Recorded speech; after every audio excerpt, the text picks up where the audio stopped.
আসসালামু আলাইকুম ওয়া রাহমাতুল্লাহি ওয়া বারাকাতুহু। ব্রাদান ইসলাম, আশা করি আল্লাহর হুকুমে সকলে ভালো আছেন আর সকলে ভালো থাকুন, সুস্থ থাকুন, সঠিক ইসলামকে জানুন, সঠিকভাবে ইসলামের মধ্যে প্রবেশ করুন। জীবদশায় যতটা গ্রহণ করতে পারবেন ততটাই নিজের জন্য ফায়দা, এই আশা সকলের কাছ থেকে করি, এই উদ্দেশ্যে ভিডিও বানাই। এর আগে 28/6/2025 বয়াতের বিষয় নিয়ে পার্ট 8 বানিয়েছিলাম। ইনশাল্লাহ আজকে তারপর থেকে বানাবো। তার আগে আল্লাহর নাম ও সাহায্য নিনি। আউযু বিল্লাহি মিনাশ শাইতানির রাজিম। বিসমিল্লাহির রহমানির রহিম। রব্বিশ রাহলি সাদরি ওয়া ইয়াসসির লি আমরি ওয়াহলুল উকদাতাম মিন লিসানি ইয়াফকাহু কওলি ওয়া কুনুদ্দিনু কুল্লুহু লিল্লাহ। বিসমিল্লাহি মাজরিহা ওয়া মুরসাহা ওয়া তাওয়াক্কালতু আলাল্লাহি কাফি জাআল হাক্কু ওয়া জাহাকাল বাতিল ইন্নাল বাতিলা কানা জাহুকা জাযাল্লাহু আন্না মুহাম্মাদান বিমা হুয়া আলহু। 5513 নম্বর বুখারীর হাদিস, পেজ নম্বর হচ্ছে 862। এতে কি বলছে? হযরত আবু সালমা রাদিয়াল্লাহু তাআলা আনহু থেকে এই হাদিসটি বর্ণিত। তিনি বলেন, আমরা বাবলা গাছের নিচেই রাসূল সাল্লাল্লাহু আলাইহি সাল্লামের হাতে হাত রেখে বয়াত গ্রহণ করলাম। এরপর আবার রাসূল সাল্লাল্লাহু আলাইহি সাল্লাম আমাকে ডেকে বললেন, হে সালমা, তুমি কি বয়াত গ্রহণ করবে না? তখন আমি সালমা বললাম, ইয়া রাসূলুল্লাহ, আমি তো প্রথমবারেই প্রথম ইয়েতেই লাইনেই বয়াত গ্রহণ করে নিয়েছি। তখন রাসূল সাল্লাল্লাহু আলাইহি সাল্লাম বললেন, দ্বিতীয়বারও বয়াত গ্রহণ করো। এবার আবু সালমা হচ্ছে পুরুষ সাহাবী, এই বাবলা গাছের নিচে, অর্থাৎ সেই হুদায়বিয়া সন্ধি চুক্তির সময় ওখানে একবার বয়াত হয়েছে, আবার দ্বিতীয়বার ওইখানেতেই আবার একবার বয়াত হয়েছে। তার মানে বয়াত দুবার হওয়া যায়, এই হাদিসটা থেকে বোঝা যাচ্ছে। ঠিক আছে, যে একবার বয়াত হয়েছে বলে আর একবার বয়াত হওয়া যায় না, এটা সঠিক নয়। যেটা সঠিক সেটা আপনাদের কাছে বলে দিলাম। আশা করি আল্লাহ রসুলের বলে দেওয়া পথকে আপনারা গ্রহণ করবেন। দ্বিতীয় একটা হাদিস হচ্ছে বুখারী শরীফের হাদিস, 5514 থেকে 5517, পেজ নম্বর হচ্ছে 863। এতে কি বলছে? হযরত আব্দুল্লাহর পুত্র জাবির রাদিয়াল্লাহু তাআলা আনহু থেকে বর্ণিত। তিনি বলেন, এক বেদুইন রাসূল সাল্লাল্লাহু আলাইহি সাল্লামের কাছে হাতে হাত রেখে বয়াত গ্রহণ করলেন ইসলাম ধর্ম গ্রহণের উদ্দেশ্যে। বেদুইন ছিল, দিনে প্রবেশ করলো, বোঝা গেল তো?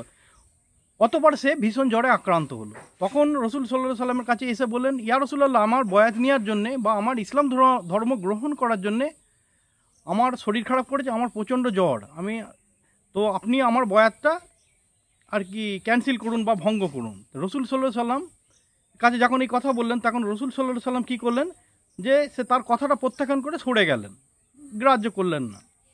যে সেই লোকটা কিছুক্ষণ বসে থাকার পর চলে গেল। আবার তাকে যখন অত্যাধিক জ্বর এসে পড়ে, ফের রাসূল সাল্লাল্লাহু আলাইহি সাল্লামের কাছে আসেন, এসে বলেন যে, ইয়া রাসূলুল্লাহ, আপনি যে আমাকে আজকে বয়াত করেছেন, সেই কারণে আমার জ্বর এসেছে, তো আপনি বয়াতটা বাতিল করুন। রাসূল সাল্লাল্লাহু আলাইহি সাল্লাম সে তার কথা দ্বিতীয়বারও প্রত্যাখ্যান করে করলেন, কথাটা গুরুত্ব দিলেন না, সরে গেলেন। আবার লোকটা বসে থেকে চলে গেল। আবার তৃতীয়বার এলো। তৃতীয়বার আসার পরে যখন রাসূল সাল্লাল্লাহু আলাইহি সাল্লামকে আবার ওই একই কথা বললেন যে আমার জ্বর এসেছে, সেই কারণে আমি বয়াত প্রত্যাখ্যান করতে চাই, বাতিল করতে চাই, আপনি বাতিল করে দেন। তো তখন রাসূল সাল্লাল্লাহু আলাইহি সাল্লাম এবারেও তার কথাটা শুনলেন না, নিজের কাজে ব্যস্ত হয়ে সরে গেলেন সেখান থেকে। যখন দেখলেন যে তৃতীয়বারেও সেই লোকটা দেখে নিল যে রাসূল সাল্লাল্লাহু আলাইহি সাল্লাম আমার কথা শুনছে না, তখন সে কী করেছে, মদিনা ছেড়ে চলে গেছে। কিছুক্ষণ পরে বা কিছুদিন বাদে যখন রাসূল সাল্লাল্লাহু আলাইহি সাল্লাম সেই ব্যক্তিকে দেখতে পাননি, তখন অন্য সাহাবীদেরকে জিজ্ঞেস করছেন যে সেই অমুক ব্যক্তি কোথা গেল যার বয়াত হওয়ার জন্য জ্বর এসেছিল। তখন সাহাবীরা বলছেন, ইয়া রাসূলুল্লাহ, সে তো মদিনা ছেড়ে চলে গেছে। তখন রাসূল সাল্লাল্লাহু আলাইহি সাল্লাম সকলকে বলল যে এই মদিনা হচ্ছে হাপড়ের মতো, অপবিত্র বস্তুকে বাহির করে দেয় এবং উত্তম বস্তুকে রেখে দেয়। এর অর্থ হচ্ছে কি, যে হাপড় হচ্ছে কামারশালের উনুন, ঠিক আছে? তো সেখানে যত জং ধরা পুরনো লোহাই দেন না কেন, জংটাকে আপনার সে নষ্ট করে দিয়ে তাকে সেই লোহাটাকে পবিত্র করে দেয়। আর যদি সে লোহা হতো, সে তো অবশ্যই থাকতো, যেহেতু সে জং, সে মনে করছে যে বয়াত হওয়ার কারণে আমার জ্বর এসেছে। অ্যাকচুয়ালি কিন্তু তা নয়। অনেকজনে দেখবেন সারা জীবন অত্যাচার করেছে, সুদ খেয়েছে, ঘুষ খেয়েছে, সময় কাটিয়েছে, অবৈধভাবে রোজগার করেছে, রাহজন সব কিছু করেছে। সে যখন ইসলামে যখন ইসলামে প্রবেশ করবে, তখন তার ওপর একটার পর একটা দেখবেন মুসিবত আসতে থাকবে। এটা হচ্ছে আল্লাহর পরীক্ষা, যে কতক্ষণ আমার বান্দা সহ্য করতে পারে বা সবর করতে পারে, বা তার ওই একটার পর একটা যে ক্ষতি আসবে, তার উপর জুলুম আসবে, নানান রকম আসবে, তাকে অপমানিত করা হবে, তার উপর অত্যাচার দিতে হবে, অথচ সে একসময় মস্তান ছিল, তার উপর এইগুলো সব আসতে পারে। এর মানে এ হচ্ছে যে তার পুরনো কালের গুনাহগুলো আল্লাহর তরফ থেকে এগুলো ক্ষমা করে করে ট্রান্সফার করা হচ্ছে। তো সে যদি ধৈর্য ধরে থাকে, একদিন না একদিন অবশ্যই এর ফল মিষ্টি পাবে। তো ওই জন্যে বয়াত গ্রহণ করার জন্য কোনো দিন কারো জ্বর আসে না। বয়াত গ্রহণ করার জন্য যদি জ্বর এসে থাকে, তাহলে জেনে রেখে দেবেন এই জ্বরের মধ্যে একটি খুব মানে এমন গোপন মানে খুশালি মানে শান্তি লুকিয়ে আছে, যেটা ও জানে না, সে তো আল্লাহ অবশ্যই জানেন। তো ওই কারণে আমার রসুল বয়াতটাকে ক্যান্সেল করছিলেন না। দুটো হাদিস বললাম, আর একটা হাদিস বলবো, সেটা হচ্ছে 5515 নম্বর বুখারী শরীফের হাদিস, পেজ নম্বর হচ্ছে 864। আচ্ছা, এই হাদিসটা সেম হাদিস আছে সহিহ মুসলিম শরীফ কিতাবের নাম, হাদিস নম্বর হচ্ছে 4635, পেজ নম্বর হচ্ছে 732। ঠিক আছে। হজরত সামেত রাদিয়াল্লাহু তাআলা আনহুর পুত্র হজরত উবাইদা, ইনি হচ্ছেন পুরুষ সাহাবী থেকে বর্ণিত। তিনি বললেন, আমরা রসুল সাল্লাল্লাহু আলাইহি সাল্লামের কাছে এই উদ্দেশ্য নিয়ে বয়াত গ্রহণ করলাম যে সুখে দুঃখে সর্ব অবস্থায় আমরা রসুল সাল্লাল্লাহু আলাইহি সাল্লামের আনুগত্য করব, ওনার আনুগত্য করার নিচ্ছে, এবং রাষ্ট্রীয় ব্যাপারে যারা রাষ্ট্রীয় দায়িত্বশীল ব্যক্তিদের, রাষ্ট্রীয় ব্যাপারে দায়িত্বশীলদের বিরুদ্ধে আচরণ করব না। যেমন রাষ্ট্রীয় ব্যাপারে যে যে পদে আছে, যে যেরকম র্যাঙ্কের পদে আছে, তাদের ক্ষেত্রে তাদের বিরুদ্ধে আচরণ করব না।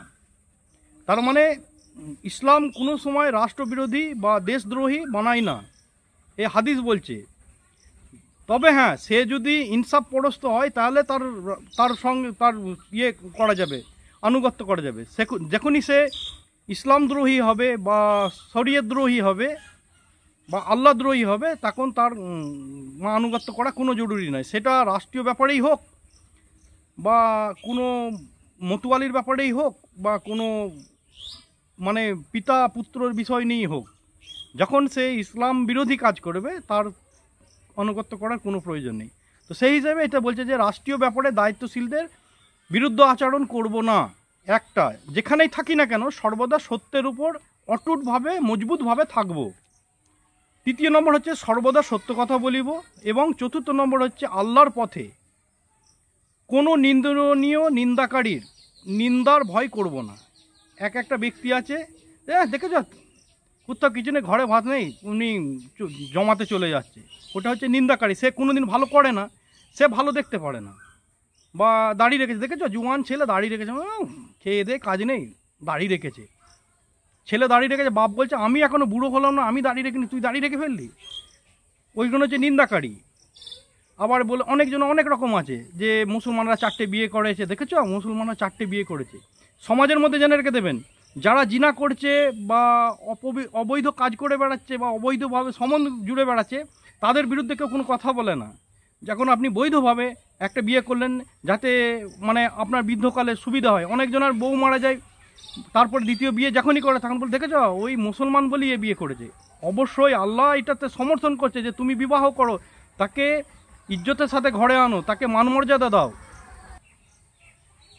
যখন কোনো চৌধুরী নিয়ে গিয়ে কোনো মেয়েকে বাইজিখানায় বেচে দেয়, তাওয়াইফ বানিয়ে দেয়, বরবাদ করে দেয়, তারপরে সে পাগড়ি বেঁধে সে চৌধুরী বেঁধে থাকে।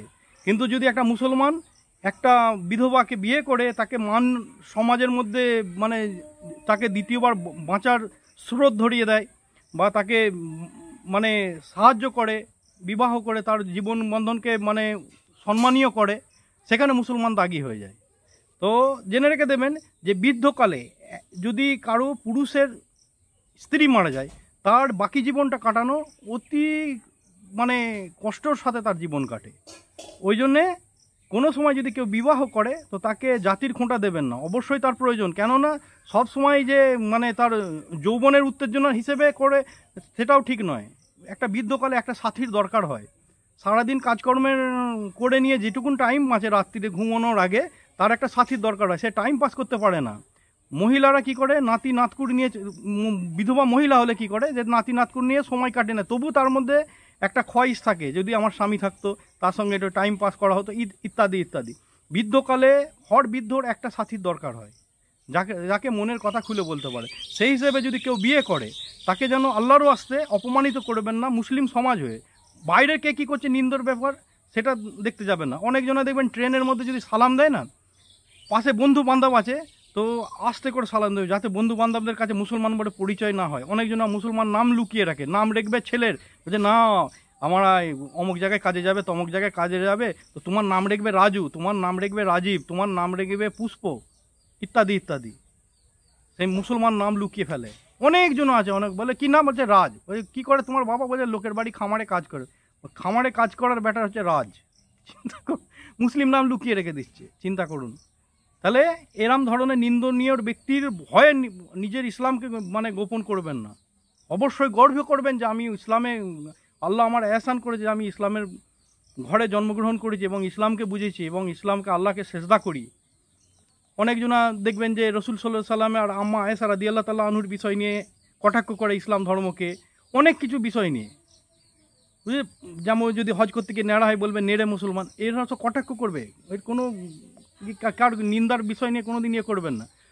একটা জেনে রেখে দেবেন যে কোরআনের মধ্যে জের, জবর, পেশ, জজম, মাদ এগুলো যেগুলো দেওয়া আছে সেগুলো একটা কোনো বিফলের জিনিস নয়, সব কটারই কাজ আছে। নিশ্চয়ই এইগুলো যদি দেওয়া থাকে, আল্লাহ যদি মশা তৈরি করে থাকে, মাছি তৈরি করে থাকে, চুলচুলে তৈরি করে থাকে, ইত্যাদি ইত্যাদি করে থাকে, বা উকুন তৈরি করে থাকে, এইগুলো নিশ্চয়ই মানুষের উপকারে। আল্লাহ কোনো এই বিষয় নিয়ে কোনো দিন আল্লাহ মানে লজ্জিত হয় না। আল্লাহ বলে, আমি গর্বের সাথে বলি, এগুলোর জন্য আল্লাহ সকল মানুষকে বলে থাকে। তো মনে করেন যে রসুল সাল্লাল্লাহু সাল্লামকে তিনি সব থেকে বেশি ভালোবাসতেন, তো তিনাকে মানে লোকের সামনে নিন্দনীয় করবে কি, অপমানিত করার উদ্দেশ্যে কি বিয়ে দিয়েছিল? নিশ্চয় না। এর ভেতরে গভীর একটা কারণ আছে, যে কারণটা সাধারণ মানুষ বুঝতে পারবে না, যে কেন আম্মা আয়েশা রাদিয়াল্লাহু তাআলা আনহার সঙ্গে রাসূল সাল্লাল্লাহু আলাইহি সাল্লামের বিয়ে দিয়েছিল। ওনার বয়স 6 বছর থেকে 9 বছরের মধ্যে সংসার করেছিল। কেন করেছিল সে তো আল্লাহই বেহতার জানে। আর যে ব্যক্তি নিন্দা করেছে সে অবশ্যই আল্লাহর থেকে বড় নয়, তাকে আল্লাহর থেকে বড় কোনো সময় করবে না, তার নিন্দাকে কোনো রকমই ইয়ে করবে না। বলে কারণ জানিস না, শুধু শুধু বলছিস কেন? ওই রকম দেখতে গেলে ভারতবর্ষের বহু মানুষ আছে যারা বয়সকালে ছোট মেয়েদের ঘরে বিয়ে করেছে, ঠিক আছে তো, কিন্তু এটা আল্লাহর তরফ থেকে হুকুম এসেছিল। রাসূল সাল্লাল্লাহু আলাইহি সাল্লামকে বিবাহ করার জন্য স্বয়ং আল্লাহ এবং জিবরাইল ওনাকে হুকুম দিয়েছিলেন। বোঝা গেল তো? আর নবীর চরিত্রে কোনো রকম দাগ দেবে এরকম উদ্দেশ্যে আল্লাহ কোনোদিন কাজ করায়নি, কোনো কাজ করায়নি। তিনাকে কেউ বদনাম করুক বা তিনার বিষয়ে কেউ উল্টোপাল্টা কটাক্ষ করুক বা তিনাকে সমাজের মধ্যে লজ্জিত অপমানিত করার উদ্দেশ্যে নয়, এর ভিতরে গভীর কোনো জিনিস আছে যেটা কেউ জানে না। এই কারণ হতে পারে যে আম্মা আয়েশা রাদিয়াল্লাহু তাআলা আনহু মানে উনিয়ার কাছে প্রায় 2.5 লক্ষর কাছাকাছি হাদিস ছিল। যেই সময় কম্পিউটার ছিল না, সেই সময় একটা জিনিস, দুটো জিনিস, 10টা জিনিস মানুষ মনে রাখতে পারতো, সেই সময় উনি 2.5 লক্ষ হাদিসকে নিজের মাথায় ধরে রেখেছিলেন। বোঝা গেল তো? হয়তো এই কারণে হতে পারে তো, হয়তো এই কারণে হতে পারে তো, বলুন। তাহলে এবার কি কারণে হতে পারে সে বেহতার আল্লাহ জানে, আর আল্লাহ সে বেহতার কই নেই। একটা কথা জেনে রেখে দেবেন যে আমার শরীরে যদি কোনো জায়গায় ঘা বা ফ্র্যাকচার হয়ে গেল, সে ডাক্তার সেইখানটা ঘুঁচিয়ে ঘুঁচিয়ে তাকে সে ওয়াশ করে তাতে মানে তার মানে সাফ সাফাই করে, আমার খুব কষ্ট হবে, সমাজের নজরে সে কষ্ট লাগছে যে ওই ডাক্তারটার মায়া দয়া নেই, নির্দয় ওরমভাবে করছে। কিন্তু অ্যাকচুয়ালি কি সে ডাক্তারটা আমার ক্ষতি করার উদ্দেশ্যে করছে কি? নিশ্চয় নয়। সে তো আমার উপকার করছে, যে আমার ভালো হওয়ার উদ্দেশ্যে সে সাফ সাফাই করছে, বা যাই করুক না কেন, পট্টি মলম পট্টি যাই করুক না কেন, সে তো আমার ভালো করার উদ্দেশ্যে করছে। তাহলে আমার আল্লাহ ওই ডাক্তারের থেকে কাহি হাজার মানে এর কোনো ইয়েই নেই। কুলহু আল্লাহু আহাদ, যার কোনো হদ নেই। আল্লাহ হচ্ছে আহাদ, মানে কোনো হদ নেই, কোনো মাপযন্ত্র নেই আল্লাহকে মাপ। তিনি কি তিনার নবীকে অপমান করার জন্য ওই বিবাহ করিয়ে দেবে বলুন? অবশ্যই নয় তো। তাহলে নিন্দাকারীর নিন্দায় আপনারা লজ্জিত হবেন না এবং সর্বদাই সত্যর সঙ্গে থাকবেন। কেউ গরম কথা বললে বলবে নিজেরটা দেখে যা, যখনই নিজেরটা দেখে যা বলবেন না, তখনই যদি সে প্রকৃত মানুষ হয় সে অবশ্যই আগে বাড়বে না। আর কোনো দরকার পড়ে না যে আমার আল্লাহকে, আমার নবীকে বা আমার ইসলামকে অপমান করে তার সঙ্গে মিশারই কোনো দরকার পড়ে না। যাই হোক, যদি কোনো এর মধ্যে কোনো ভুল হয় তাহলে আল্লাহর রাস্তায় মাফ করবেন। আর বয়াতের বিষয়গুলো আপনি ভালোভাবে জানুন যে এই বয়াতগুলো এরম ধরনের এখনকার পীরের যারা খাদিম তারা করে না করে না। যদি না করে থাকে তাহলে সে ভুল। যদি এরম ধরনের এটা করা আছে, এটা যদি হাদিসটা ঠিক হয় তাহলে ওই ব্যক্তি ভুল, উল্টোপাল্টা যদি আপনাকে বয়াত করে থাকে। ওই জন্য বয়াত হওয়ার আগে আপনি জানকারি গ্রহণ করবেন যে ইসলামের বয়াতটা কী জিনিস।